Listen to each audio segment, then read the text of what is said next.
presentar a los dos expositores, ya que son parte de la coordinación de vinculación de la universidad y de la Facultad de Ingeniería. Gracias por asistir, gracias por participar y gracias por compartir algunos conocimientos. Los dejo con Crista. Buenas tardes a todos, les damos una cordial bienvenida. Antes de que empecemos las conferencias del día de hoy, les agradeceremos a todos los asistentes que por favor mantengan su micrófono y su cámara apagada por respeto a los expositores. Al final de las dos presentaciones tendremos designado lo que es la sección de preguntas y respuestas, las cuales ustedes van a poder dirigir en el chat a mi persona o a mi compañero Edwin Maldonado y nosotros se las haremos llegar a los expositores. Sin más preámbulo, le doy el espacio a mi compañero Jason para que nos pueda presentar a nuestros expositores del día de hoy. Buen día a todos. Como primer expositor tenemos al ingeniero Fabricio Ortiz Morales. Él es un ingeniero civil máster en estructuras con 7 años de experiencia combinada en gestión de proyectos, supervisión, construcción y diseño. 4 años de experiencia en docencia universitaria, pregrado y posgrado. Un auditor de seguridad vial por la Asociación Española de la Carretera. Con un diplomado en gestión de la calidad total ISO 9001-2008. Lengua materna español y dominio total de los idiomas inglés y portugués. Miembro de la Sociedad Americana de Ingenieros Civiles, del Instituto Americano de Construcción con Acero y miembro del Instituto Americano de Concreto. También es secretario de la Asociación de Ingenieros de Costos de Honduras de AICH. Ex becario de la Organización de Estados Americanos, la OEA. Ex becario del Departamento de Estado de los Estados Unidos y es un apasionado por la investigación y la innovación. Muchas gracias, ingeniero, por estar aquí con nosotros. Hola a todos, buenas tardes. Bien, vamos a dar inicio a nuestra presentación.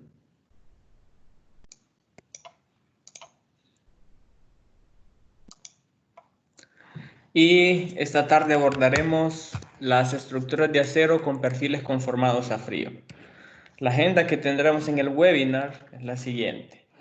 La definición de qué es el acero conformado a frío, sus principales características y ventajas, los tipos de secciones transversales en general, el proceso de fabricación, los productos estructurales o tipos de miembros estructurales que podemos tener, los sistemas estructurales que podemos construir con esos miembros, las normativas y las metodologías de cálculo.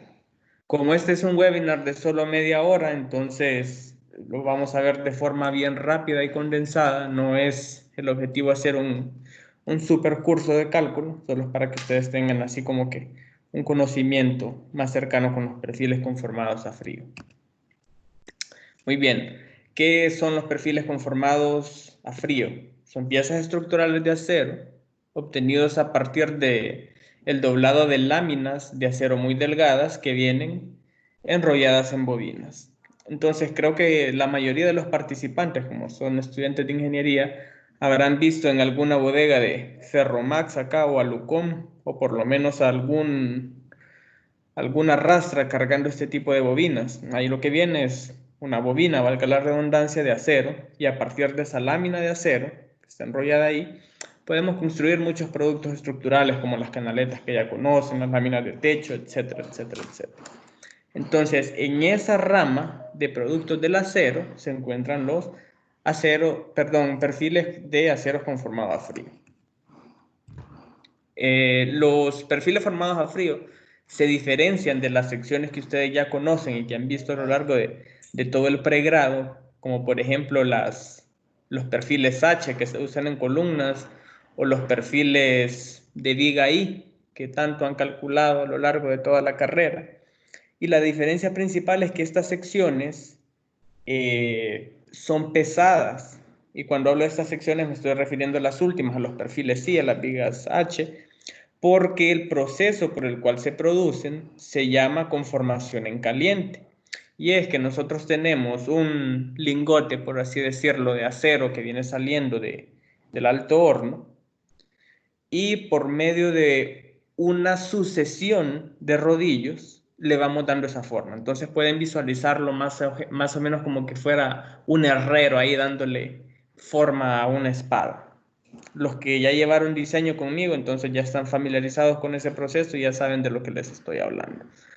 Estas secciones pesadas se forman a través de el rolado en caliente o la conformación en caliente, pero los conformados a frío no necesitan este proceso de calor porque el espesor de las láminas que componen la sección transversal del perfil es bien delgada y eso se hace a temperatura ambiente. ¿Cuáles son las características y ventajas de los perfiles formados a frío frente a los perfiles laminados en caliente? Vamos a verlas una por una. Acá en las imágenes de la derecha ustedes pueden ver, derecha superior está la diferente gama de productos conformados en caliente o laminados en caliente, y ven los que les hablaba. Están las platinas, los ángulos, los canales tipo C, los perfiles tipo H, los tipo I, las T, las barras cuadradas, y en la imagen inferior ven 3 productos que ustedes los han visto alguna vez en su vida. Están las canaletas, la tipo C, la tipo U, y están los ángulos simples. ¿Cuál es la ventaja de los de abajo frente a los de arriba? Tienen mayor economía y bajo peso. Mayor economía porque sus chapas son más delgadas, lógicamente se usa menos material y eso hace que sean más livianos. Como se usa menos material, eso implica lógicamente que también sean más baratos. Tenemos variabilidad de secciones transversales, ya vamos a verlo en la siguiente lámina.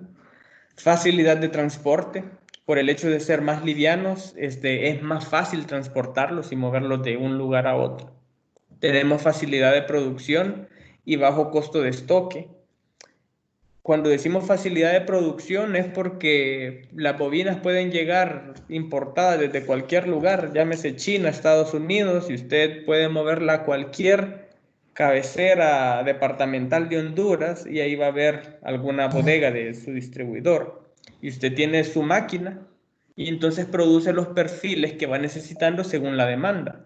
Eso tiene una ventaja frente a las secciones pesadas que tienen que producirse en una fábrica muy lejana y usted tiene que hacer su pedido, tener un estoque ahí guardado, de repente esperando mucho tiempo hasta que llegue algún consumidor a comprarlo. Entonces, por eso los perfiles conformados en frío tienen esa ventaja de la facilidad de producción y el bajo costo de estoque. Tenemos formas y diseños adecuados para las solicitaciones. A los que llevaron diseño ya les queda más claro, por ejemplo, que un perfil de sección cerrada es mucho mejor para soportar flexión que un perfil de sección abierta, porque no vamos a tener las solicitaciones por torsión que se presentan en los de sección abierta. Y tenemos la facilidad de montaje. Facilidad de montaje porque como los perfiles son leves, no necesita equipos como grúas o otro tipo de equipamientos que sirvan para izar los elementos estructurales con los que está construyendo. Por ejemplo, una canaleta la pueden agarrar entre 2 obreros y ya la instalan. Los tipos de secciones transversales en general pueden ser muy variados y va a depender de en cuál tipo de industria estén trabajando, porque el acero conformado a frío está presente en un sinnúmero de industrias. Está presente en la industria automotriz, está presente en la industria de la construcción, está presente en la industria de fabricación de electrodomésticos. Por ejemplo, todos los electrodomésticos que tienen en su casa, como sus estufas, microondas, la parte esa de la carcasa está hecha de acero conformado a frío. Entonces, según las necesidades que nosotros tengamos, podemos hacer un perfil de la forma que se nos antoje. Y acá, a la derecha, nosotros tenemos algunas de las formas más comunes que vamos a encontrar en construcción. aparece nuevamente el perfil tipo U, el tipo C, el tipo sigma. Tenemos el tipo Z, de ahí los G y H que aparecen en esa figurita, se le llaman mini canales. La sección sombrero, el I, puedo formar la sección cajón de 2 canaletas, que es la K, que es muy común acá en nuestro medio. Puedo convertirla también en una viga I, uniéndolos espalda con espalda, etcétera, etcétera, etcétera.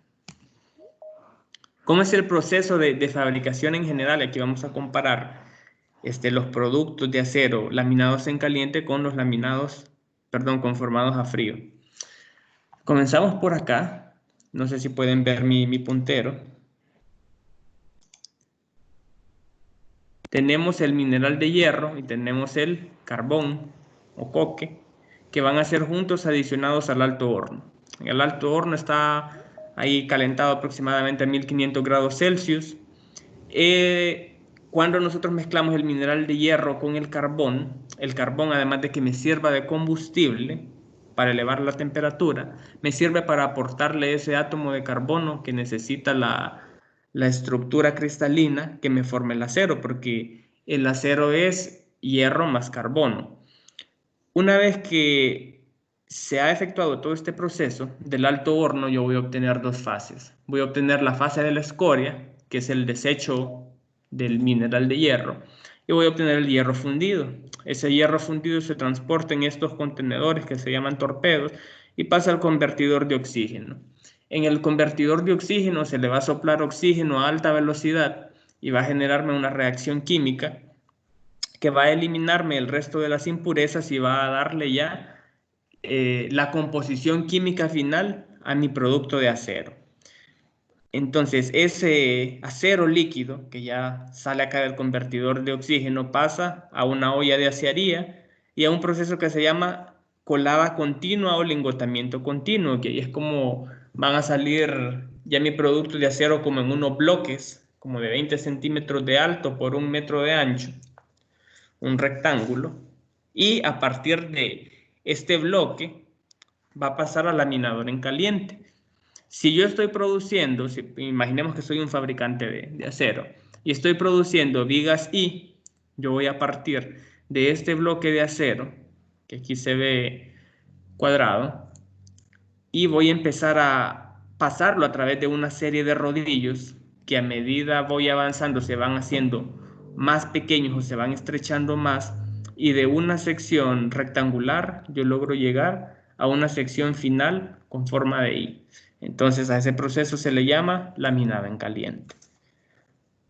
Si yo no quiero producir productos de acero laminado en caliente, entonces puedo seguir a partir de esta etapa haciendo esa lámina más delgada y más delgada, usando el mismo principio, una serie de rodillos, hasta que al final yo la enrollo en una bobina y la despacho.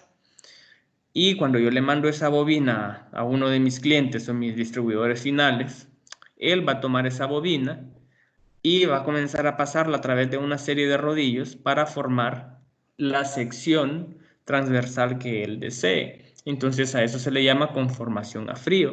Y es a frío porque eso ocurre a temperatura ambiente y no aproximadamente a los 1000 grados Celsius que ocurre acá la conformación en caliente. Entonces, en esta lámina ustedes pueden ver ya más a detalle y empleado cómo va funcionando el proceso de conformación a frío mediante rodillos. Empezamos con una lámina lisa, luego avanzamos a unos rodillos que le van dando la forma inicial, estos otros ya le van doblando un poco el lateral y acá sale mi pieza conformada. Y aquí ustedes pueden ver la sección transversal de cada uno de estos pasos. Y aquí tenemos una foto de cuando inicia la placa lisa por acá y a través de la serie de rodillos se le va dando la forma final. La conformación en frío no se hace necesariamente a través de rodillos, sino que se puede hacer también con prensa hidráulica. Tal es el caso que se ilustra acá. En la figura de la izquierda están produciendo láminas de techo y en la segunda imagen, la de la derecha, también están produciendo láminas de techo, pero esas son láminas de techo curvas que se utilizan en naves industriales. Esas me imagino que ya las han visto ustedes en varias bodegas. Por ejemplo, Mega Larage tiene ese tipo de techos. Los tipos de aceros que se utilizan para producir perfiles conformados a frío, entre ellos, no son los únicos, porque depende de industria a industria. En la construcción es el ASTM A653 y el ASTM A500. Traigo a colación esos dos porque son los principales que ustedes van a encontrar en el mercado nacional. Y en la tablita ahí pueden ver las propiedades mecánicas del acero ASTM A653. Tenemos de varios grados, está el grado 33 hasta el 80. Y lo que cambia es que varía el esfuerzo de fluencia y el esfuerzo de ruptura último. Muy bien, es la ASTM A653. Esa norma es para perfiles de acero, mejor dicho, es para acero galvanizado, que esa terminación galvanizada para lo que sirve es para darle una resistencia a la corrosión a mi perfil metálico. Entonces, si ustedes van, por ejemplo, a Ferromax o a Alutec, ahí ustedes van a encontrar únicamente productos fabricados en acero ASTM A653 o en alguna norma equivalente, pero en esencia les van a vender perfiles ya con una capa galvánica. Y está la otra norma, con la norma de acero, y a partir de ese acero se producen perfiles, que es la ASTM A500, que con esa se producen tubos rectangulares, cuadrados, y también pueden hacer canaletas u otras formas estructurales que se les ocurran. Creo que la mayoría de todos ustedes han escuchado hablar de cuando les dicen canaleta negra legítima y canaleta galvanizada. La diferencia es el tipo de acero con que está hecha. Por ejemplo, esa que dicen canaleta negra legítima, la canaleta en sí es un perfil conformado a frío a partir de láminas de acero ASTM A500. Entonces, por definición, el acero ASTM 500 ahí tiene sus propiedades mecánicas, pero no tiene un tratamiento contra la corrosión. Mientras que el 653 sí va sumergido en zinc para darle ese recubrimiento que lo protege contra la corrosión. Entonces esas son las dos principales diferencias. Muy bien, con esos dos tipos de acero y cualquiera de los métodos que mencioné anteriormente, podemos formar miembros estructurales y esos miembros estructurales me forman sistemas estructurales. Entonces, los que podemos identificar entre la gran variedad que existe son para cubiertas de techo, para armaduras planas y espaciales, para steel framing, steel deck, fachadas y cerramientos y estantes de almacenamiento industrial, que se les conoce también como racks. Para las cubiertas de techo, entonces vemos acá en la izquierda una cubierta de techo convencional, como el techo que puede tener cualquiera de sus casas, y una cubierta de techo tipo domo que se utiliza en naves industriales. Otro uso que también tiene, y es uno de los más difundidos, es para la producción de perfiles tipo C y tipo Z. Y esos perfiles, específicamente para ese sistema estructural, se les conoce como clavadores o largueros, o pueden adoptar el anglicismo que le llama purlins. Entonces, en esencia, la lámina de techo va atornillada sobre estos elementos clavadores, y los clavadores a su vez se van a apoyar sobre su estructura de soporte de techo, ya sea una armadura plana, una armadura espacial, un marco de momento, como se ve aquí a la derecha. En la imagen de la izquierda, mi clavador es un perfil tipo C, y en la imagen de la derecha, mi clavador es un perfil tipo Z. Aquí lo pueden apreciar cómo se ve. Y eso respecto a esta aplicación o a este sistema estructural. Podemos formar también armaduras planas y armaduras espaciales. A la izquierda un ejemplo de armadura plana hecha únicamente con perfiles conformados a frío. y acá una armadura plana hecha con perfiles conformados, perdón, una armadura espacial hecha con perfiles conformados a frío. La diferencia es que para hacer una armadura espacial ustedes tienen que usar una sección transversal que sea acorde a las solicitaciones, como se mencionaba anteriormente, y la mejor forma es una forma cerrada, ya sea cuadrada o redonda.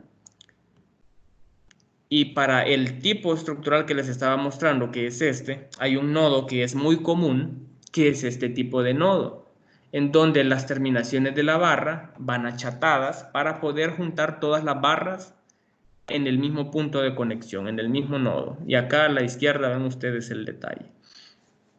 Este tipo de conexión es posible gracias a que el acero con que está hecho este tubo redondo, por así decirlo, es un A653 o un A500, y entonces el grosor de esa lámina con la que se hizo ese tubo, a través de un proceso de rolado en frío también, es bien delgadito y permite eso. Entonces esa es la ventaja o el feeling de utilizar acero conformado a frío. Y es posible que puedan achatarle la punta a esas barras porque el espesor o el grosor de esa pared es bien delgado. Si fuera por ejemplo, qué sé yo, un tubo de 100 milímetros y con un espesor de 5 milímetros de pared, dudo mucho que pudieran hacer este tipo de conexión achatándole las terminaciones. El siguiente sistema estructural es el steel framing, y el steel framing se le conoce como construcción en seco. Construcción en seco porque para construir, por ejemplo, una casa o cualquier edificio, no necesitan áridos gruesos ni finos, ni cemento ni agua, por eso el término de construcción en seco.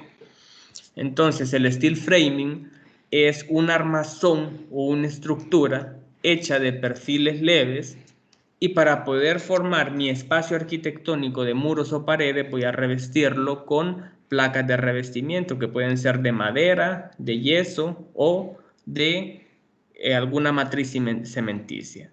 Entonces, ¿cómo funciona el steel framing? Yo hago una losa de fundación, esa es la única parte que es de concreto de ese edificio, que es la losa de fundación.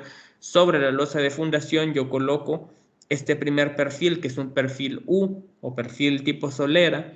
Sobre ese perfil U o perfil de solera yo voy a empezar a montar estos perfiles que son perfiles tipo C, y voy conformando ahí todas mis paredes de cerramiento. Luego pongo otra solera, armo mi entrepiso y sigo con mi construcción tal como ustedes pueden apreciarlo acá. Las placas de revestimiento que podemos utilizar, como les mencioné ahorita, pueden ser placas de base cimenticia, como por ejemplo el Duroc. Pueden hacer placas de tabla yeso para formar sus paredes, o placas de OSB, las placas de OSB son placas de madera, pero están conformadas por un montón de tiritas o chips de madera prensados así que me hacen una sola lámina. Y acá en la imagen de la derecha pueden ver el detalle constructivo de cómo es una pared con este sistema constructivo. Tenemos el panel exterior, en este caso es Duroc. Este es el perfil conformado a frío que me forma ahí mis montantes. Acá esta es la solera metálica o perfil tipo U sobre el que se ponen los montantes. Esta es la porción de la losa de cimentación. Tenemos ahí en medio el aislador acústico y térmico, que es lana de fibra mineral, y por acá el revestimiento exterior que pueda tener su pared acabada. Acá en esta tabla vemos que los 5 tipos de perfiles básicos que utilizamos para el sistema steel framing es el perfil tipo U, que se utiliza para soleras, puntales, bloqueador, atiazador. El perfil tipo C, que es la canaleta que ustedes conocen de toda la vida, que se utiliza como montante, como viga, como puntal, como correa, como columna. Está este otro perfil que tiene forma de sombrero, que se llama perfil galera. Está el ángulo conector y la cinta fleje. La cinta fleje son estas de aquí. Y para lo que sirve es para darle arrastramiento lateral a todo mi sistema estructural. Y el arrastramiento lateral es para que sea estable, para que no se vaya a mover de lado frente a cargas laterales, por ejemplo, cargas de viento y cargas de sismo. Con el sistema de steel framing se utilizan estos 6 tornillos. Me imagino que ya los han visto todos. Este es muy común y es un tornillo autoperforante y se utiliza para unir la lámina de techo a los clavadores. Está este último que es autoperforante también y se utiliza para unirlas, ya sea el plywood o la madera o la tabla yeso o el duroc, que me forma mi capa de revestimiento con los montantes, y estos otros que es para unir perfiles metálicos entre sí, llámense soleras con montantes, etcétera, etcétera. El entrepiso en el sistema steel framing, como les había mencionado anteriormente, no lleva concreto. Son simplemente una serie de vigas espaciadas a una distancia regular, y sobre esas vigas yo voy a poner mi superficie que me conforma el entrepiso, y esa superficie puede ser estas placas de OSB, que es madera contrachapada. OSB significa Oriented Strip Board o placa de tiras orientadas, y van simplemente atornilladas sobre mis vigas, que es tal cual lo estamos viendo acá. El otro sistema constructivo que tenemos con perfiles conformados a frío es el llamado steel deck. El steel deck es en esencia alguna retícula de vigas y columnas metálicas. Sobre esa retícula de vigas y columnas metálicas yo voy a colocar esta especie de lámina, como parece lámina de techo, y la única diferencia con una lámina de techo normal es la forma que tiene y que la altura o la cresta total de esa lámina es mucho más alta. Entonces, ¿cuál es la finalidad o cuál es el feeling del steel deck? En que esta lámina me sirva de encofrado y me sirva de refuerzo para flexión positiva una vez que el hormigón o concreto que se vacía sobre ella ya haya fraguado. Entonces tiene un doble propósito. Esta malla electrosoldada que se coloca por acá simplemente es el refuerzo por retracción y temperatura del concreto, y el sistema steel deck se caracteriza esencialmente porque lleva este dispositivo que se llaman conectores de cortantes. La finalidad del conector de cortante es hacer que la viga trabaje íntegramente con la losa, es decir, que haya compatibilidad de deformaciones, para que por ejemplo, cuando la carguemos, que la deflexión de la viga no sea diferente a la deflexión de la losa. A eso se refiere más o menos. Y este es en esencia el sistema steel deck. Después del steel deck, tenemos otro sistema estructural, siempre utilizando perfiles conformados a frío, que es para fachadas y cerramientos. Y aquí están todos los tipos de perfiles que podemos comprar en cualquier lugar donde nos vendan tabla yeso. Y a esto se le llama flejería.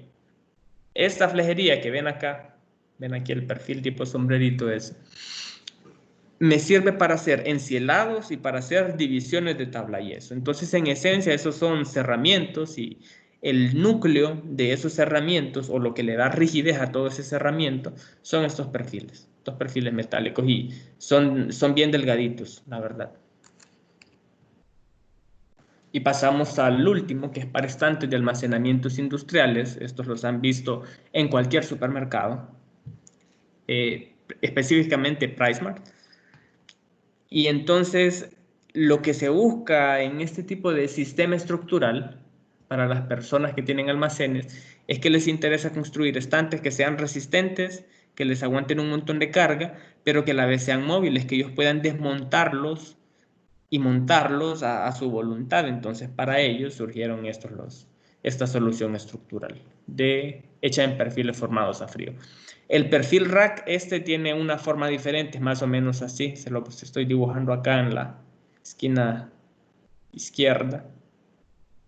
Tiene más o menos esta forma. Y por ahí hay algunas variaciones.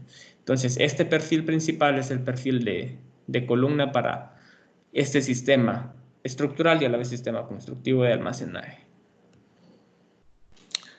¿Cuáles son las normativas para que nosotros diseñemos o calculemos perfiles conformados a frío? Yo sé, ahorita los que llevaron diseño están como en un choque o en una negación porque podrían preguntarse, ¿dónde está el AISC, que es el American Institute of Steel Construction o Instituto Americano de la Construcción en el Acero, que viene siendo como la norma referencia para construir en acero? Pues bien, ellos se ocupan de construcción pesada, es decir, construcción con perfiles conformados en caliente o laminados en caliente, y para algunas aplicaciones de tubos, que ahí cae la norma, la ASTM A500 para ese tipo de acero. Pero cuando estamos hablando de perfiles leves, el AISC se desentiende y las autoridades pasan a ser ellos. Entonces, ¿por qué pasan a ser las autoridades? Porque en el contexto estadounidense, que la mayoría de países del mundo toman las normas de ellos como guías o referencias, ellos adoptaron como norma nacional el documento o las directrices producidas por esta institución que se llama American Iron and Steel Institute, que es el AISI. Entonces el AISI produjo dos normas, una para el diseño de miembros normales y otra para el diseño sísmico. Entonces estas dos normas de esta institución son las que rigen o las que dan los lineamientos para construir sistemas estructurales orientados a la construcción civil.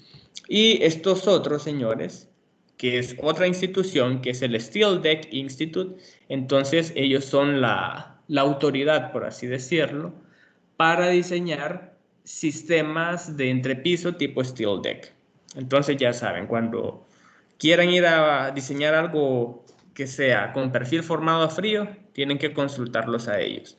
Cuando quieran diseñar algo de concreto, pues pueden consultar el ACI. Cuando sea construcción de acero pesada, el AISC. ¿Cuál es la metodología de cálculo? Pues la que se estudia en cualquier curso de diseño, que es la de los estados límites, que está relacionado con la resistencia y la estabilidad. Entonces tenemos que las secciones de perfiles de acero conformados a frío son susceptibles a modos de pandeo local y global. Los modos locales producen variación en la geometría de la sección transversal, mientras que los modos globales producen variaciones en la geometría de la sección transversal también, pero también respecto al eje longitudinal. A modo de ejemplo tenemos acá, este es un modo distorsional y este es un modo de pandeo local. Combinados los dos me queda esta forma que tiene pandeo local y pandeo distorsional. Entonces todo perfil metálico de acero conformado a frío o perfil conformado a frío, para el caso de una columna, tiene dos estados límites. La fluencia, que la fluencia va a ocurrir únicamente en secciones compactas, y el pandeo. A los que ya llevaron diseño, esto les hace totalmente sentido. Del pandeo, yo voy a tener pandeo elástico y pandeo inelástico. Dentro del pandeo inelástico está el distorsional y el local. Entonces acá ustedes ven cómo se ve toda la pieza de forma global y acá cómo se ve la variación en la sección transversal cuando ocurre ese tipo de pandeo. Y dentro del pandeo elástico, que vamos a llamarlo pandeo global en general, tenemos el pandeo de Euler, ese que estudian en resistencia de materiales 1, tenemos el pandeo torsional y este es el pandeo lateral con torsión, el combinado, cuando tenemos flexión más torsión. Aplica también para vigas y para todo tipo de elementos estructurales.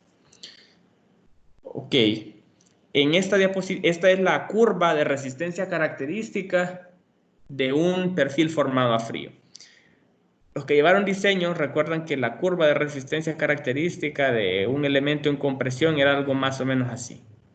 Entonces vean que se comporta muy diferente cuando estamos hablando de un perfil esbelto. Vean esta curva que se ve aquí así medio loca, pero esa es la curva de resistencia de ese elemento estructural. Y acá tenemos una foto de cómo se ve la falla de un elemento estructural de este tipo. Por ejemplo, acá tenemos un pandeo local vamos a decirle patín, porque es del elemento que está ahí superior, y se ocasionó cuando se pararon ahí o fueron a brincar a ese techo. Entonces, en esencia, esto es una pincelada así rápido de qué son los miembros estructurales conformados en frío, y espero que haya sido de provecho para ustedes. Por acá tienen las referencias si gustan profundizar, y no robo más tiempo de la presentación de Junior. Muchas gracias por su excelente participación, ingeniero Fabricio, por todo el conocimiento que ha compartido con nosotros. Igual recuerden que las preguntas que tengan pueden enviarlas a la sección del chat, las cuales tocaremos al final. Ahora le damos la bienvenida al ingeniero Junior. Mi compañero Jason hará la presentación de nuestro próximo expositor. Buen día, ahora seguimos con el ingeniero Junior Alexis Reyes Sánchez. Él es graduado de la Universidad Nacional Autónoma de Honduras en Ingeniería Civil. También tiene un máster universitario en Ingeniería de los Materiales, Agua y Terreno de la Universidad de Alicante y un máster en Ingeniería Estructural de la Universidad Tecnológica Centroamericana. Maneja los idiomas español, inglés e italiano. Ha laborado en el Instituto Hondureño de Ciencias de la Tierra con un cargo técnico y también como instructor de la clase Aguas Subterráneas. También ha trabajado en el Departamento de Ingeniería Civil de la Universidad Autónoma, colaborando en diversos proyectos de vinculación universidad-sociedad y como docente de las asignaturas de materiales de construcción, estática, resistencia de materiales 2 y análisis estructural. También ha realizado investigaciones, incluyendo un artículo donde fue el autor principal de predicción del módulo de elasticidad en los hormigones reciclados para uso estructural mediante la utilización de modelos no lineales. Muchas gracias, ingeniero, por estar acá. Lo dejo continuar. Buenas tardes. Solo una consulta, si me verifican si se puede ver la pantalla. Sin ningún problema logramos ver bien su presentación, ingeniero. Perfecto. Entonces, únicamente agradecerle a todos los participantes, a todos los que están asistiendo a este evento, ¿verdad? Sé que la situación es un poco adversa, pero toca afrontar toda esta situación con resiliencia. Entonces, en este caso, pues vamos a dar inicio a la presentación. Permítanme. Entonces, el tema son los hormigones reciclados y específicamente pues el artículo que pudimos publicar en base a esta temática, una aplicación de la regresión no lineal. Siempre una frase antes de comenzar: los científicos estudian el mundo que es y los ingenieros crean el mundo que nunca ha sido, de Theodore von Karman. Entonces, más o menos, el contenido que vamos a desglosar es ese que aparece en pantalla. Primero vamos a dar una breve introducción, posteriormente vamos a hablar lo que fue la metodología de estudio, cómo creamos las bases de datos, cómo se crearon los modelos no lineales, luego una breve discusión de cada uno de los apartados, y por último, unas breves conclusiones con respecto a la temática. Entonces, a manera de introducción, pues hay dos conceptos que tenemos que manejar previamente. Uno de ellos es lo que es hormigón. Recuerden que hormigón, al final de cuentas, es un material pétreo artificial, el cual obtenemos por medio de la mezcla de agregados gruesos, agregados finos, cemento y pues finalmente agua. Entonces, al final obtenemos un material pétreo artificial. Los áridos o los agregados, en este caso, son aquellos materiales petros para los cuales únicamente modificamos la forma y pues los incorporamos posteriormente en el concreto. A nivel local únicamente tenemos dos lugares, uno es Santos y Compañía y el otro es Ojo de Agua, donde producen este tipo de material. Entonces, específicamente nos interesa lo que son los áridos reciclados. ¿Qué son áridos reciclados? Áridos reciclados son todo aquel agregado que podemos producir a partir de productos, de desechos de la construcción. Por ejemplo, si usted viene y va a demoler una pared, entonces esa pared nosotros podemos triturar todo ese material y pues posteriormente lo podemos utilizar como agregado grueso. También, por ejemplo, si usted tiene algún desperdicio de material al final del día, al final de la jornada, y ese concreto no lo va a utilizar, puede triturarlo también y lo puede implementar como un material agregado como agregado en su obra de construcción. Y al final lo que nos compete precisamente es la utilización de esos áridos reciclados para tres propósitos, básicamente. Uno es reducir el consumo de las materias primas, en este caso serían los agregados naturales, disminuir la emisión de dióxido de carbono y por último, revalorizar estos residuos que son desechos de la construcción al final. A nivel mundial, se estima que hay alrededor de 10 millones de toneladas que se producen de agregado. Entonces, ese consumo que nosotros tenemos a nivel mundial lo pudiéramos complementar con los desechos de la industria. Se dice que anualmente se desechan alrededor de 10 millones de toneladas de residuos a nivel de la industria. A nivel local, pues desconozco el dato, ¿verdad? De hecho, me di a la tarea de buscar cuánto era la producción de desecho que nosotros teníamos a nivel de la construcción y lastimosamente es un dato que no cuenta la alcaldía, tampoco en los botaderos donde averigüé. Entonces, sería como una buena iniciativa a raíz de esta temática del medio ambiente, empezar a implementar y empezar a conocer este dato. A manera de introducción, actualmente, debido a cuáles son las causas pues, por las cuales la gente no está implementando estos hormigones con áridos reciclados, pues básicamente se fundamentan en la baja resistencia mecánica que pueden adquirir los concretos, ¿verdad? Lastimosamente, en nuestro medio, si se fijan, en muchas ocasiones nosotros utilizamos el método empírico para poder realizar nuestras dosificaciones. Entonces, ¿qué es lo que ocurre? Al no tener nosotros parámetros de referencia que nos ayuden a determinar la resistencia mecánica final de nuestro concreto, entonces no podemos saber o no podemos sustituir materiales, por ejemplo, el árido reciclado, para nuestras dosificaciones. Pero en la medida que nosotros vayamos en cada proceso de fabricación del cemento conociendo estos datos, entonces podemos ir introduciendo esos áridos reciclados en nuestras obras. Pues al final el objetivo principal de ese trabajo es predecir las propiedades mecánicas de los hormigones, por ejemplo la resistencia mecánica a compresión, la resistencia a tracción y pues el módulo de elasticidad, que son los parámetros más importantes a la hora de fabricar nuestro concreto. ¿De qué va a depender o cuáles fueron los parámetros que se utilizaron para poder predecir este comportamiento de estas tres variables? Uno va a ser el porcentaje de absorción del agregado. Segundo lugar, el coeficiente de desgaste de los ángeles del agregado. Y por último, el porcentaje de sustitución de este árido reciclado. Si recordamos o retomamos la clase de materiales de construcción, que es donde se miran esos parámetros, recuerden que el agregado por sí podemos tenerlo en tres partes o en tres estados diferentes.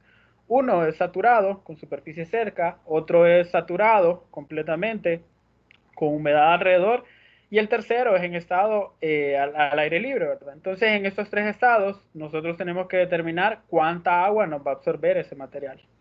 El coeficiente de desgaste de los ángeles, por su lado, recuerden que lo utilizamos por medio de esta máquina. Hacemos meter nuestro agregado dentro de la máquina de los ángeles, lo rotamos y a partir de un coeficiente nosotros determinamos cuál es ese valor. Generalmente anda alrededor de los 25 a 35 si es un material regular.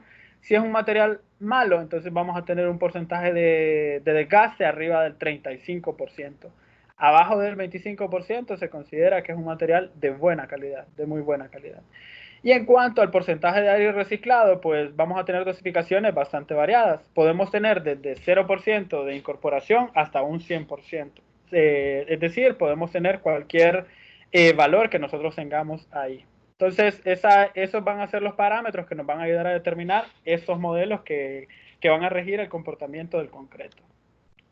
¿Cómo se construyó la base de datos para poder hacer esas predicciones? Pues nos dimos en la tarea de En una parte, fabricar las diferentes mezclas de hormigones con estos áridos reciclados, variando los porcentajes de sustitución, y en otra parte, buscando referencias bibliográficas. Existen cualquier cantidad de investigaciones en las cuales, pues, obviamente aparecen todos los parámetros que se requieren para poder dosificar el hormigón. Entonces, nosotros escogimos 343 mezclas de hormigones con todos esos parámetros que le menciono anteriormente, con sustituciones de agregado grueso desde el 0% hasta un 100%. También obtuvimos los valores de resistencia a compresión, resistencia a tracción y módulo de elasticidad de esos materiales. Entonces acá están, esas son las diferentes revistas, un ejemplo de dónde fuimos extrayendo esta base de datos, y al final el resultado fue una mega matriz en la cual obteníamos todos los datos de referencia: porcentaje de absorción, de gases de Los Ángeles, resistencia mecánica, a compresión, tracción y módulo de elasticidad. Específicamente los tres variables que analizamos, de los cuales obtuvimos los resultados, fueron la resistencia a compresión, la resistencia a tracción y el módulo de elasticidad. Acá está un ejemplo de los diferentes datos que nosotros obtuvimos de las diferentes investigaciones. Por ejemplo, la cantidad de cemento, los valores que se incluían dentro de estas bases de datos, las adiciones que tenían, si tenían o no tenían en relación a agua cemento, y el más importante que a nosotros nos importaba era el porcentaje de sustitución del árido reciclado en peso. Y como les mencionaba, varía desde un 0% hasta un 100%, que es lo que nos compete. Entonces, al final, nosotros queríamos ver cómo se comportaba ese hormigón haciendo esas diferentes sustituciones. También acá están los resultados, ¿verdad? Del porcentaje de absorción, por ejemplo, varía desde un 0.24 hasta un 23.9. Acá cabe señalar que la absorción, por ejemplo, en las 24 horas, las diferentes normativas, que en este caso son la EHE, que es la normativa española, y la ACI, pues varían los porcentajes de absorción y se recomienda hasta un 8%. ¿Por qué escogimos el porcentaje de absorción y por qué escogimos el coeficiente de desgaste de Los Ángeles? Estos dos parámetros son los que más incidencia tienen al momento de realizar nuestra dosificación. Entonces, si nosotros tenemos porcentajes de absorción demasiado altos, el consumo de agua que va a requerir nuestro concreto va a ser mucho mayor, y por lo tanto vamos a tener resistencias mecánicas más bajas. Entonces, ese es un parámetro que al final nos va a determinar a nosotros la resistencia mecánica. Y en segundo lugar, el desgaste de Los Ángeles, debido a la durabilidad que va a tener ese hormigón a lo largo del tiempo. Y al final, la resistencia mecánica también. En el porcentaje de absorción se recomiendan hasta un 8%. Arriba de ese valor, pues puede tener problemas el hormigón, como les mencionaba. Y el coeficiente del desgaste de Los Ángeles, si se fijan, les mencioné que abajo de 25 se considera con una alta resistencia a la abrasión. En este caso obtuvimos valores de hasta 11.9 y valores máximos bastante malos del agregado de 65.45. Para la resistencia a tracción, lo mismo, entre 20 y 65, y pues para el módulo de elasticidad también, valores bajos y valores altos. De ahí, ¿cómo construimos los modelos lineales? Los modelos no lineales. Al final, nosotros queremos, como ingenieros, encontrar leyes que nos ayuden a predecir un comportamiento de un material. En este caso específico, del concreto. Entonces, ya sea con o sin incorporación de agregados reciclados. Entonces, para ello existen estas normativas, como les mencionaba anteriormente, la EHE, la ACI, que a partir de ciertos parámetros de referencia nos van a ayudar a determinar cuáles son los resultados finales de resistencia mecánica que nosotros queremos para nuestro concreto. Con estos datos, aunque es cierto que no se puede describir una ley, por lo menos podemos inferir o validar nuestros modelos, nuestros diferentes modelos al momento de realizar el análisis. El problema principal que tenemos es que la mayoría de los modelos que se tienen generalmente no tienen un comportamiento lineal, sino que cabe dentro de un comportamiento no lineal. Y ahí, pues, cuando se entra a este tipo de modelos, ya el análisis es un poco más complejo, un poco más complicado, y los parámetros de referencia que vamos a tener también van a ser un poco más complejos. Entonces tenemos una función. Nosotros queremos que a partir de diferentes variables, que ya las mencionamos anteriormente, el coeficiente de gases de Los Ángeles, porcentaje de absorción, sustitución del agregado reciclado, obtener lo que es una variable dependiente, el valor de Y, que en este caso sería la resistencia mecánica, compresión, la resistencia mecánica, tracción y el módulo de elasticidad. Para ello, pues, se utilizó un software que fue un software que propuso un docente de la Universidad de Alicante, que fue donde yo estudié, realicé mis estudios, que se llama Polymodel. En este programa, básicamente, con esta base de datos, nosotros generamos diferentes modelos en los cuales nosotros introducíamos lo que era el porcentaje de desgaste de los ángeles, el porcentaje de absorción, también la resistencia mecánica de un concreto patrón, ya lo vamos a ver. Y a partir de eso, nosotros aplicábamos un método que se conoce como Gauss-Newton. Ese modelo, pues, sirve únicamente para modelos no lineales. Entonces, utilizábamos el método, después verificamos por medio de parámetros de referencia si era válido el modelo o no era válido. Entonces, una vez que teníamos la verificación de ese modelo, simple y sencillamente ya teníamos la ecuación de referencia para poder implementar nuestros modelos. Y ahí, ¿cuáles fueron los parámetros de referencia que nosotros utilizamos para poder discriminar entre un modelo y otro? Cuando el comportamiento es lineal, se hace bastante fácil o bastante directo. Simple y sencillamente usted aplica un coeficiente de determinación.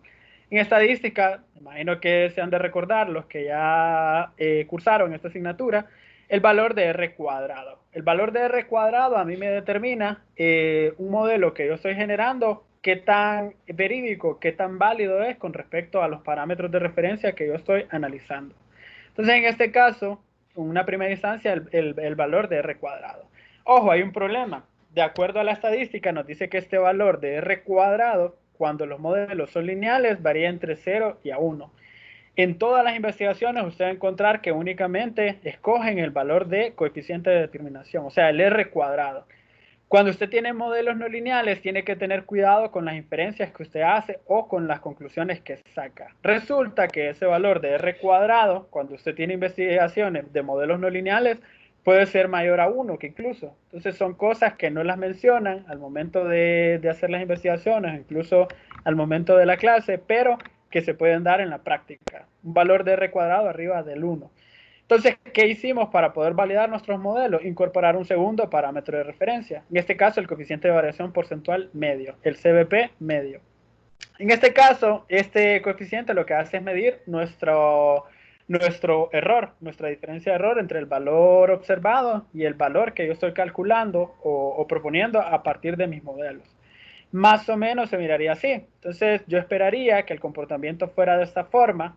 Este es el valor estimado y este es el valor observado real. Entonces, esta pequeña diferencia entre este valor observado y el valor estimado es el que nosotros vamos a tomar en consideración el coeficiente de variación porcentual media.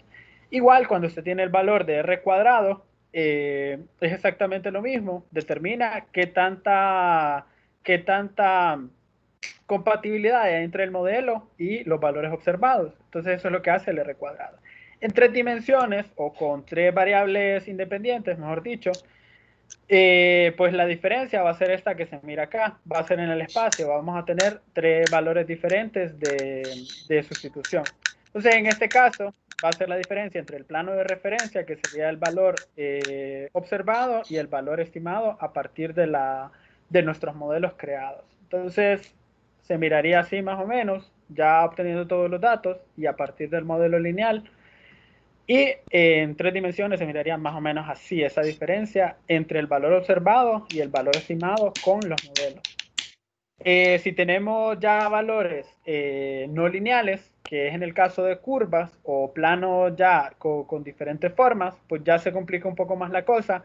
En el caso lineal, pues en el caso de 2 variables, únicamente podemos linealizar, que es, bueno, los que ya llevaron hidrología se recordarán que es un artilugio que se utiliza para poder encontrar el valor de R cuadrado, partir de un modelo no lineal y linealizarlo. En el caso de 3 dimensiones o de más variables, 3, 4, 5 variables, ya es mucho más complicado. Ya el valor de R cuadrado va perdiendo sentido y en ese caso se tiene que echar mano de otros coeficientes o otros valores. Entonces, en este caso, como les mencionaba, en primera instancia está el coeficiente de determinación, el valor de R cuadrado, que utiliza estas ecuaciones que vemos acá. De estadística usted se recordará, ¿verdad? La diferencia entre el valor observado y la media de los valores y la diferencia entre el valor estimado y la diferencia de los valores. Otra forma de expresarlo es esta de acá. Y el otro que nosotros utilizamos adicional a ese fue el coeficiente de variación porcentual, que en este caso, como les repito, este lo podemos utilizar para modelos no lineales incluso. Entonces, básicamente se hace una ponderación, una especie de ponderación entre el error estimado, o sea, el valor del modelo que yo estoy proponiendo, la diferencia entre el valor propuesto y el valor real del dato. Entonces dividimos ese valor entre el valor estimado, en este caso el valor observado, y pues sacamos una sumatoria de todo eso y lo dividimos entre el número de observaciones. Entonces esta relación que existe acá, al final es la que nos va a determinar nosotros si el modelo está bien. ¿Cuál sería lo ideal o cuál sería un modelo perfecto? Pues que este valor de E, o sea, la diferencia entre el valor estimado y el valor observado, sea igual a 0. Si todos estos valores son iguales a 0, quiere decir que la variación porcentual media es igual a 0. Por lo tanto, mi modelo es 100% verídico. En la realidad no va a ocurrir eso, obviamente. Siempre va a haber una pequeña diferencia entre el modelo que yo estoy proponiendo y el valor observado. Lo que procuramos es que este coeficiente de variación porcentual sea extremadamente pequeño. Entonces, al final, hacemos el estudio de cómo se relacionan esas diferentes variables con el modelo que yo voy a proponer. Y como ya lo había mencionado anteriormente, lo hacemos mediante el código ACI, que es para concretos, y también el EHE08, que es la normativa española para dosificación de concreto. Además, cualquier otra normativa que nos pueda proveer datos para poder introducir en la fórmula. En este caso, las variables que se analizaron fueron la resistencia a compresión, la resistencia a tracción y el módulo de elasticidad. Entonces, queremos predecir la resistencia a compresión del hormigón y partimos de 2 valores. Un valor primero, que es el ensayo del hormigón de referencia sin sustitución, o sea, fabricamos nuestro concreto y no añadimos árido reciclado. Y un segundo parámetro que es conociendo diferentes valores de el porcentaje de absorción, el coeficiente de gasto de Los Ángeles y el porcentaje de sustitución de áridos reciclados, o sea, de procedentes de desechos de la construcción. De ahí, la segunda amalgama de modelos son la resistencia a tracción. Yo quiero predecir cuál va a ser la resistencia a tracción de mis modelos. Entonces, en este caso, conozco los valores de la resistencia a compresión de sustitución. Ese es un primer modelo que se propone. Y los otros parámetros de referencia, que son el porcentaje de absorción, el coeficiente de gasto de Los Ángeles y el porcentaje de sustitución. Y otro parámetro, otro tipo de modelo va a ser con referencia a la resistencia a tracción, pero sin sustitución. Entonces, en este caso, vamos a tener la resistencia a tracción, pero sin sustitución de árido grueso, y a partir de eso yo puedo proponer algún valor de sustitución y predecir cuál va a ser la resistencia a tracción de mi nuevo hormigón. Y lo mismo es para la predicción del módulo de elasticidad, conociendo el valor a compresión con sustitución, una rama de modelos, y la segunda es conociendo el valor de la resistencia a tracción indirecta sin sustitución.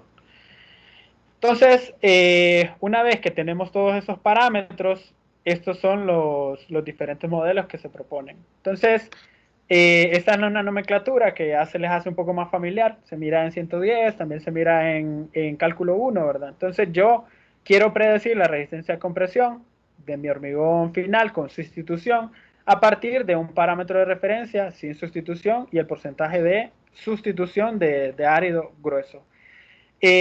Yo pues me di a la tarea de preparar 3 modelos diferentes, uno en el cual únicamente se sustituyera el porcentaje de árido grueso, Uno segundo, que tuviéramos estas tres variables, la resistencia a compresión del concreto patrón y el porcentaje de sustitución y el valor de absorción del concreto. Y de ahí uno tercero que incluyera todo, que incluyera el porcentaje de sustitución, el porcentaje de absorción y el coeficiente de desgaste de los ángeles. Y pues lo mismo hicimos para la resistencia a tracción indirecta y para el módulo de elasticidad. En este caso, con sustitución, y el segundo caso, sin sustitución. Uno con la resistencia mecánica a compresión y otro con la resistencia mecánica a tracción. Lo mismo para el módulo de elasticidad, uno que tuviera como parámetro de referencia la resistencia mecánica a compresión y otro que tuviera la resistencia mecánica a tracción. Entonces, los modelos al final son estos que están acá. Como podemos observar, la primera parte son los modelos de resistencia a compresión. El modelo 1 parte del porcentaje de sustitución, la resistencia mecánica a compresión sin sustitución y pues el porcentaje de sustitución. Cabe señalar que en esta parte, este es el modelo que propone el programa, el Polymodels. Entonces, uno tiene que hacer la validación posteriormente. Hubieron muchos más modelos, que yo recuerde, generamos a veces hasta alrededor de 200, 300 modelos y validamos cada uno de ellos. Y al final, este es el que pues obtuvo la fórmula más precisa para poder predecir cuál va a ser mi resistencia mecánica a compresión a partir de la sustitución de agregado.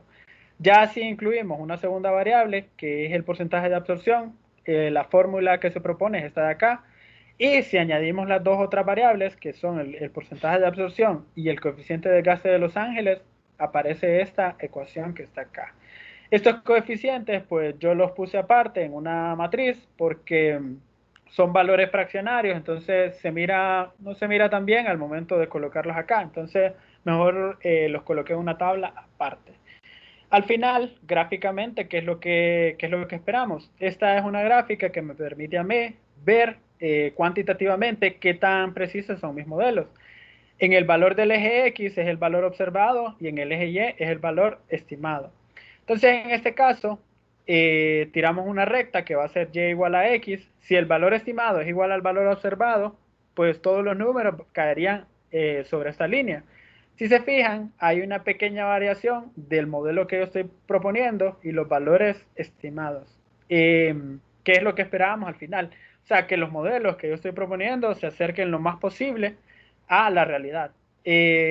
Acá están los tres diferentes modelos para la resistencia a compresión.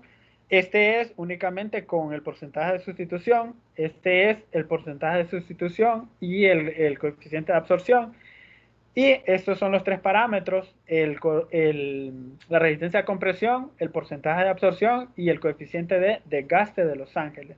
Y pues los valores de coeficiente de variación porcentual media son bastante pequeños, de 8.7, 8.3 y 7.35. En este caso, si se fijan, en la medida que voy introduciendo los parámetros que yo había dicho inicialmente, que es el coeficiente de absorción y el porcentaje de desgaste de la máquina de Los Ángeles, pues el modelo se vuelve mucho más preciso. El R cuadrado anda alrededor de 0.94 y el coeficiente de variación media es de 7.3. O sea que esos parámetros, esas variables que yo escogí, realmente tienen incidencia en la resistencia mecánica final del concreto.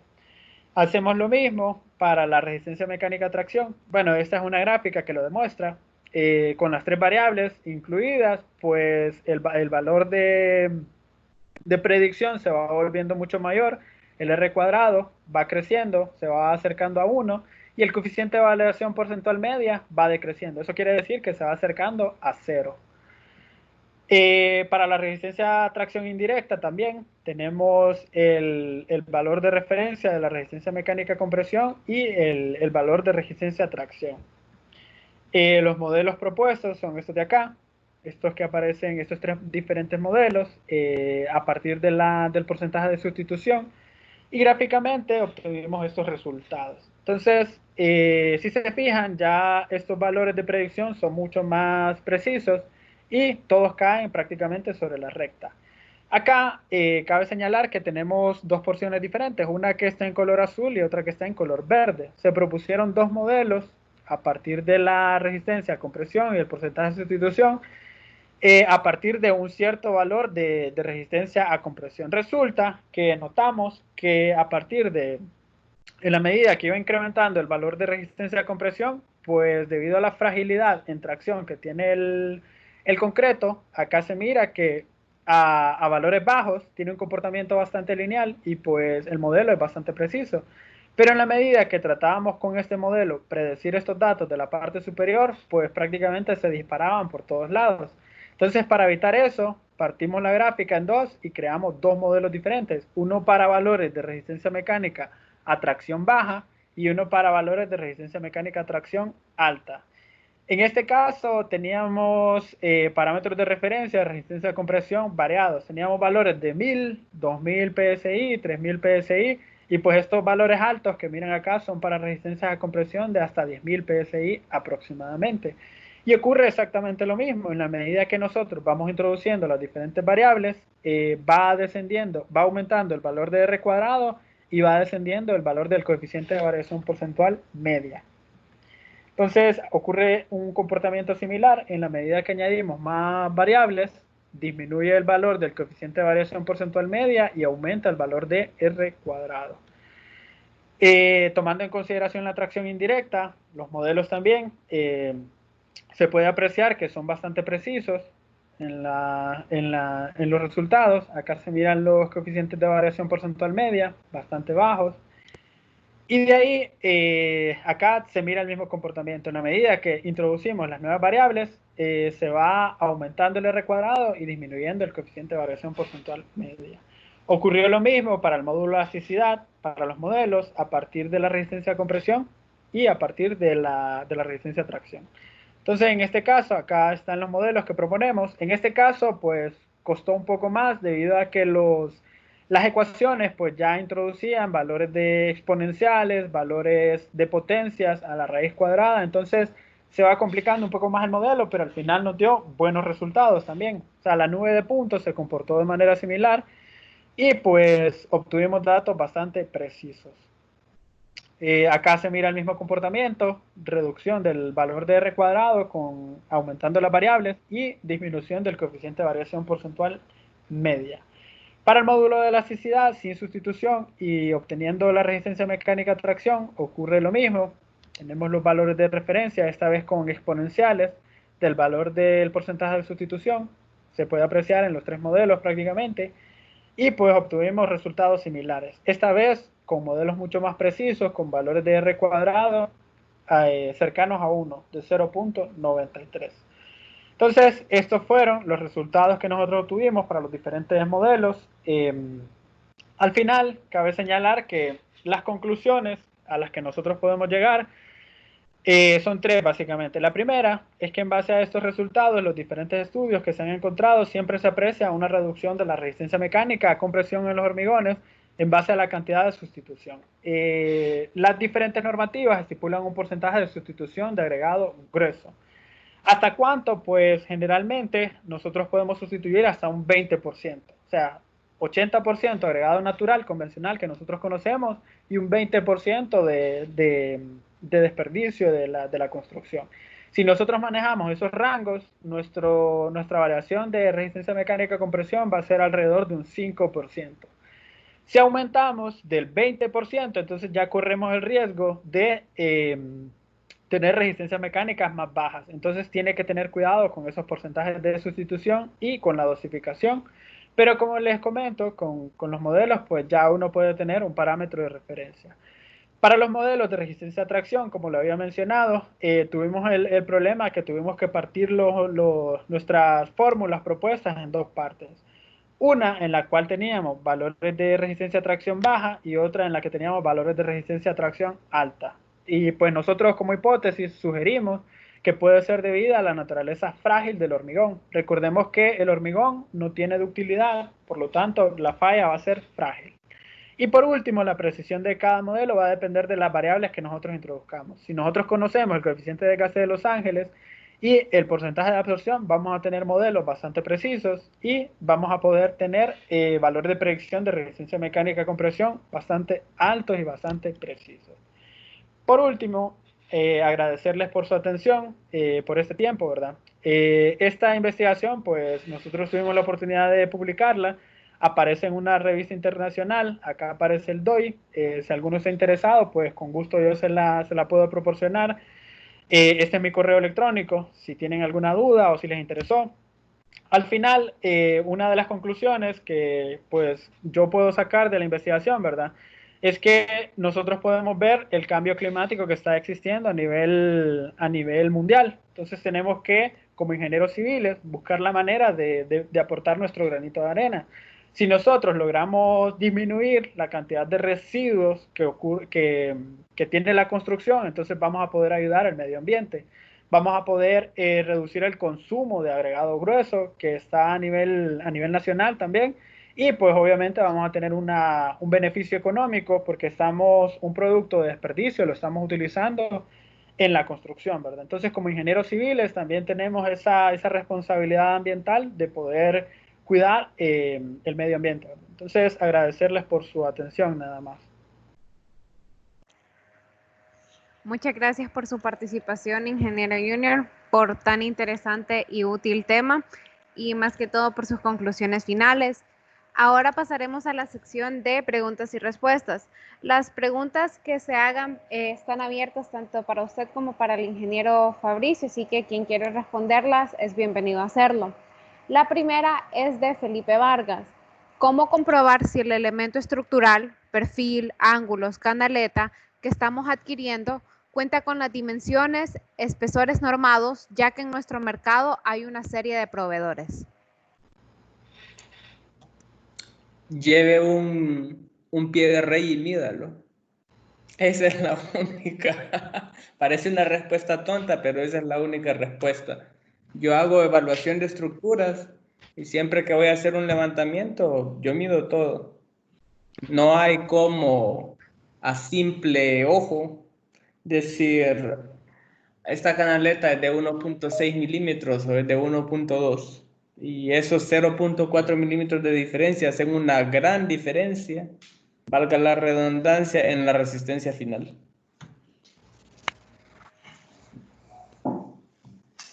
Muchas gracias, ingeniero Fabricio. Pasamos a la siguiente pregunta, es de parte de Ana Padilla. Ella pregunta si el sistema Steel Framing cumple con las normativas sismo resistentes para su implementación en Honduras. Sí, sí cumple, pero cuando vaya a construir un steel framing, tiene que referirse al documento que le cité. Así, en términos generales, para hacerla sismo resistente, tiene que colocar cierto número de arriostres laterales, que es con cinta, o coloca un diafragma rígido que se hace con una pared se me escapa el nombre, de OBS, de la madera. Entonces hay una técnica específica que usted hace, sería como un símil de un muro de cortante en un edificio de concreto, pero aplicado al steel framing, entonces lo hace con madera. Pero sí, de hecho en Estados Unidos hay edificios de 4 hasta 5 niveles, se permite con steel framing, y son sismo resistentes porque están en California, justo en el borde de la falla. Muchas gracias por la aclaración y tan completa respuesta, ingeniero. La siguiente pregunta dice, en el sistema Steel Framing, ¿qué espesor de losa se define? Buena pregunta. Su espesor de losa va a depender de 3 factores. Uno es el nivel de vibración deseado en el piso de arriba. El otro, la separación que usted va a tener de elemento de viga a elemento de viga, entre paréntesis canaletas. Y el tercero, que es el más importante, el grosor o calibre de la lámina que esté utilizando y la altura de la cresta. Lo que más determina ahí perdón, steel framing o steel deck. Creo que iba por steel deck orientada a la pregunta. La pregunta decía steel framing, pero no sé si hubo una confusión en la redacción. Sí, ese es el steel deck. Entonces, solo a modo de clarificación, aquí en Honduras, lo que tienen la mayoría de gente en sus casas, que ponen las canaletas, de ahí una lámina de techo normal de aluzinc, y después el topping de la losa de concreto de 8 o 10 centímetros, eso es un híbrido. Y no es que está mal, sino que cada país, cada idiosincrasia, pues inventa alguna forma constructiva y la academia de ese país la analiza. Entonces lo que nos tocaría acá en Honduras es a esa construcción que hacemos acá, que es un híbrido de steel framing y steel deck, hacer nosotros nuestra propia investigación en un laboratorio de estructuras, claro. Y resumiéndole ahí la pregunta, entonces, altura de cresta, calibre de la lámina y separación de las vigas. Excelente respuesta, ingeniero. Muchísimas gracias por ello. Esta pregunta va dirigida directamente al ingeniero junior. Mencionó que los reciclados se pueden utilizar como árido grueso. La pregunta es si al colarlo se puede utilizar también como agregado fino. Muy buena pregunta, ¿verdad? Fíjense que en la mayoría de las normativas, incluyendo ¿cómo se llama? Incluyendo la EHE, estipulan y mencionan que únicamente se puede utilizar estos parámetros de referencia para el agregado grueso únicamente. El agregado fino, lastimosamente, bueno, este tema de los áridos reciclados es bastante reciente, no tiene mucha antigüedad, entonces normativa hay poca. En el caso del agregado fino, apenas se está desarrollando toda la investigación, se está haciendo todos los parámetros de referencia que se requieren para poder tener valores mucho más precisos.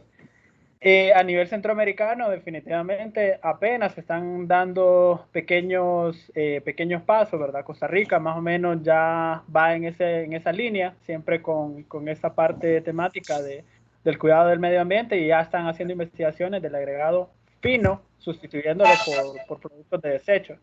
Entonces, puntualmente, en las normativas, definitivamente no va a encontrar nada. Ahí no aparece nada del agregado fino. A manera de artículos, de investigaciones, de publicaciones, sí, ya hay investigaciones que sí lo permiten la sustitución. Muchas gracias por su respuesta, ingeniero. Proseguimos con la siguiente pregunta. En el hormigón reciclado, ¿el proceso de su fabricación sería distinto al del hormigón tradicional? La pregunta es abierta a cualquiera de los dos.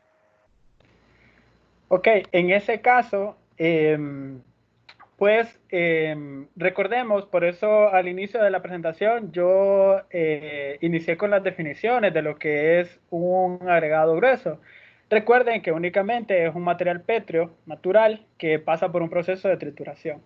Entonces, al final, el concreto también es un material pétreo natural, perdón, es un material pétreo, pero en este caso es artificial. Al momento de hacer todo el proceso de triturado va a ser exactamente el mismo proceso, o sea, no tiene ninguna variación en el proceso de fabricación.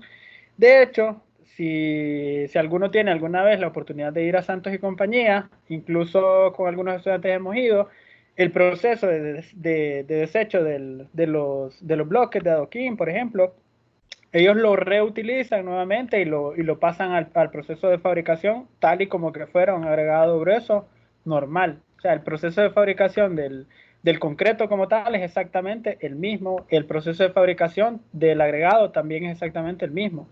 Lo único que van a tener problemas, como está en la presentación, es con el porcentaje de absorción y con el coeficiente de desgaste de los ángulos. De ahí los demás parámetros es exactamente lo mismo.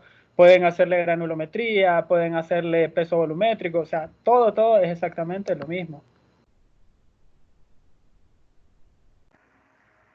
Gracias por la aclaración, ingeniero. Prosiguiendo a la siguiente pregunta. ¿Se considera para otras investigaciones el tamaño del material reciclado al del hormigón? Pues en ese caso, como ya ahorita lo acabo de mencionar, ¿verdad? Es el estudio o al momento de hacer la dosificación es lo mismo como que tuviéramos un agregado natural. Entonces, pues el tamaño máximo del estudio va a ser exactamente el mismo que el agregado normal. En este caso hay diferentes literaturas que ya pues estipulan que dependiendo del tamaño nosotros vamos a tener mayor consumo de cemento, disminución en la cantidad de agua. Y en el caso del agregado grueso también va a ocurrir lo mismo. Aumentando el tamaño, en este caso, debido a Creo que eso fue algo que se me pasó.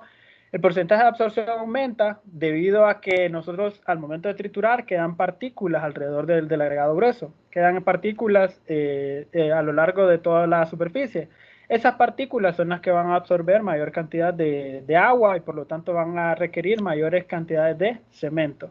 Entonces, sí, nosotros podemos basarnos, ya hay literatura al respecto, de hecho hay investigaciones que ya se están haciendo en esa línea y sí se puede incluir, ¿verdad? El tamaño del agregado como un parámetro de referencia para este tipo de asuntos. Gracias por tan excelente aclaración, ingeniero. Vamos a proseguir con las restantes preguntas. Esta pregunta va directa al ingeniero junior. En cuanto a la resistencia sísmica de los hormigones reciclados, ¿qué tan aceptable es que se maneje algún parámetro? En este caso, pues recuerden que la resistencia sísmica no depende tanto del concreto, depende más del valor de ductilidad de la estructura, ¿verdad? Bueno, de hecho, cuando ustedes hacen sus diseños, ya sea para vigas, para columnas o para cualquier tipo de estructura, la resistencia a tracción prácticamente se desprecia del concreto.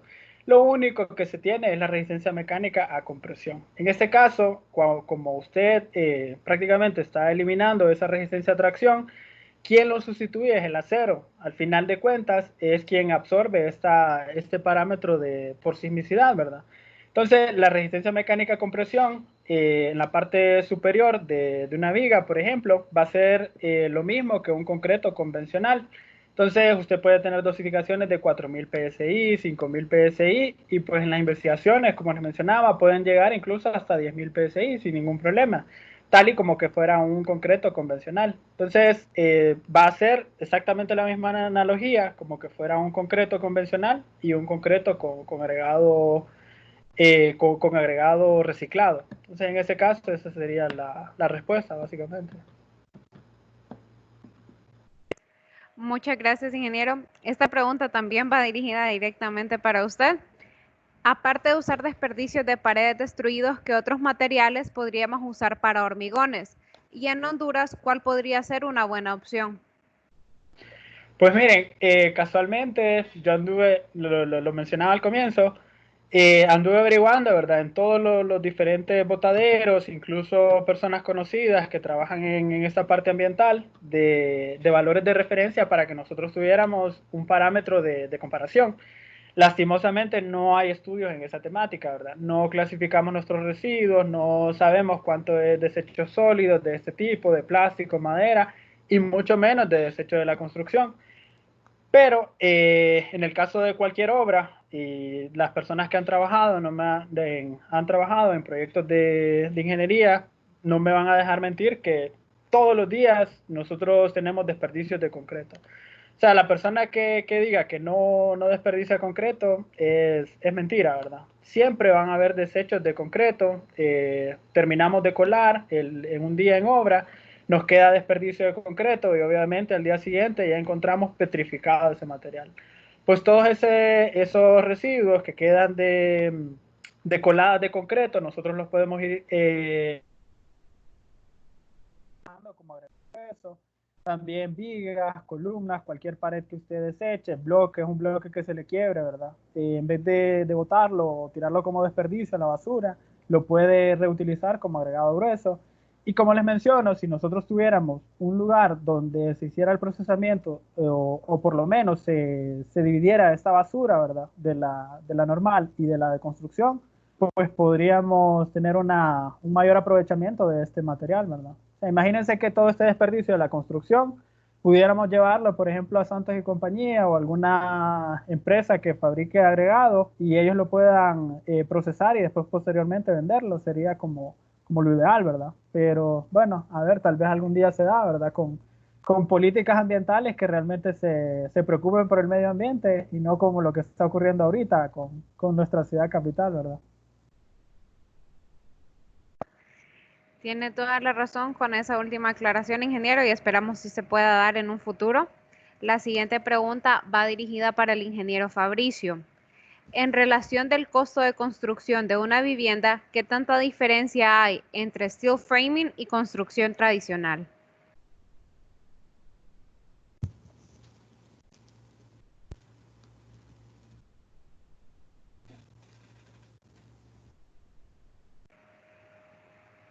Ingeniero Fabricio, no sé si logra escucharnos.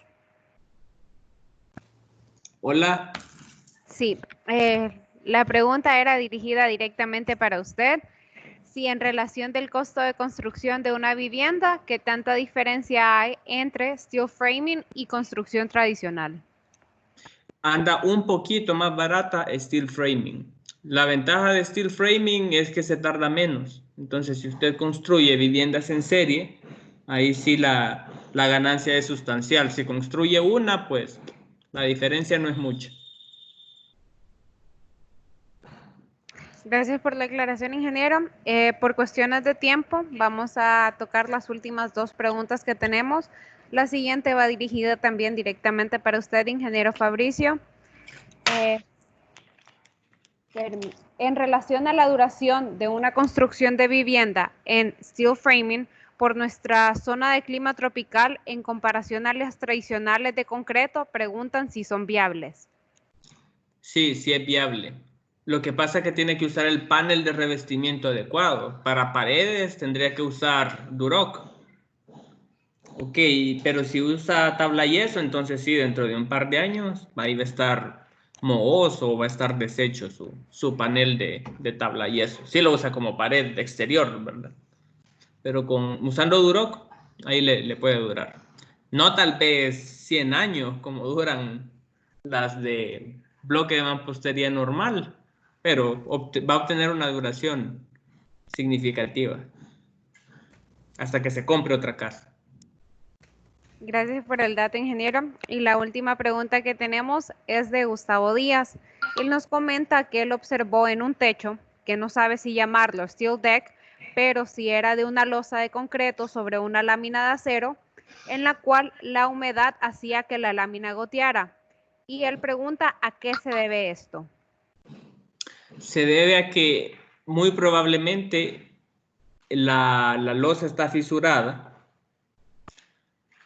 cae agua constantemente y la lámina tenía ahí sus hoyitos, entonces por eso, lógicamente, el agua escurre, se mete por todas esas fisuras y al final gotea.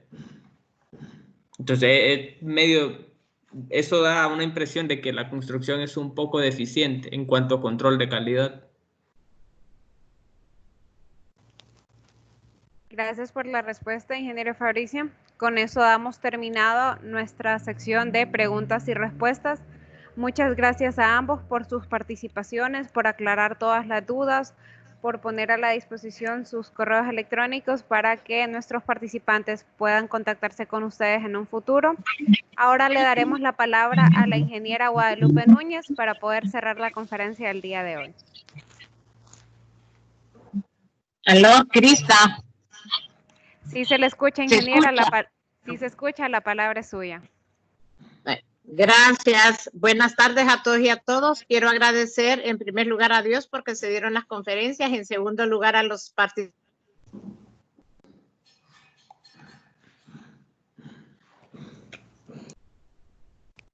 Ingeniera, está teniendo una interrupción en su audio. Si pudiese repetir lo que acaba de decir, por favor. Ajá. Quiero agradecer a todos los asistentes, perdón. Quiero agradecer también, bueno, en mi primer momento a Dios porque estamos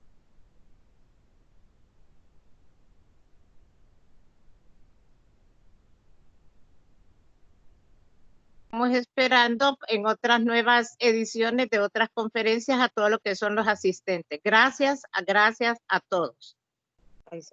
Crista. Muchas gracias a todos, en especial a nuestros expositores del día de hoy por tomarse el tiempo de compartir su conocimiento con nosotros. Sin más, les agradecemos a nuestros asistentes y eso ha sido todo por el día de hoy con nuestra serie de conferencias. En pantalla pueden ver nuestras páginas en redes sociales y nuestro canal de YouTube en el cual estaremos subiendo las conferencias que ya se han efectuado la conferencia del día de hoy y las conferencias que tendremos más adelante. Muchas gracias a todos y feliz tarde.